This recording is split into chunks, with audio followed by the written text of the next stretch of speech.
My name is Susanne Gatz and I'm a consultant at the Birmingham Children's Hospital looking after children with solid tumours with focus on sarcomas. Pediatric cancer research for me was never a question which was worked by the brain. It came always from the heart. Very early on in my life, without any background of medical people, with 5 years I knew I wanted to be a pediatrician. I didn't know the full area yet, but then having worked during my first year in medical school on an oncological ward for children, it was clear that this would be my area, and it has never changed since. And really always having had the scientific mind as well to bring these two things together I think was a choice by heart and not by brain, really. We have improved outcome significantly over the last in the beginning, but over the last 20 years actually outcome hasn't changed much, despite all our growing knowledge in precision medicine and other areas. So the task going forward is really to bring our molecular knowledge and our clinical experience more together and work together to develop better treatments. PhD students and postdocs are the key core of any lab. They are the people who are younger in their career, who are excited and maybe even a bit more open-minded. Funding through charity is really essential, and it's a cornerstone of our work as researchers, particularly in such a rare area as pediatric cancer and pediatric sarcoma in specific. But in these rare cancers where we don't yet have the answers, it's so essential that we have the opportunity to come in open-minded and take a risk and just see what happens and how we can move things forward.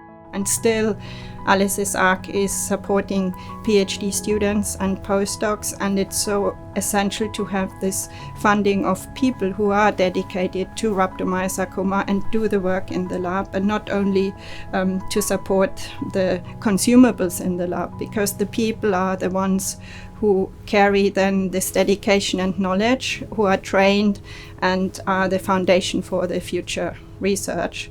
But so they get trained, get their degree, but on the other hand are the ones who really are key to make this research happen. So my project is looking at rhabdomyosarcoma. This is a childhood cancer which affects the soft tissue. There's actually two types. There's fusion positive and fusion negative cancer, rhabdomyosarcoma. Fusion positive is typically driven by a fusion of two proteins, which drives cancer formation.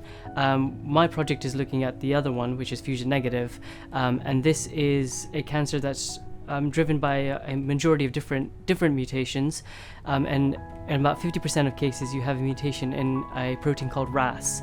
So fusion negative rhabdomyosarcoma is driven by these RAS mutations, which drives cancer formation, and my project is looking at this mutation and understanding the biology of the mutation. One of the key things that we're trying to do is develop a modeling system.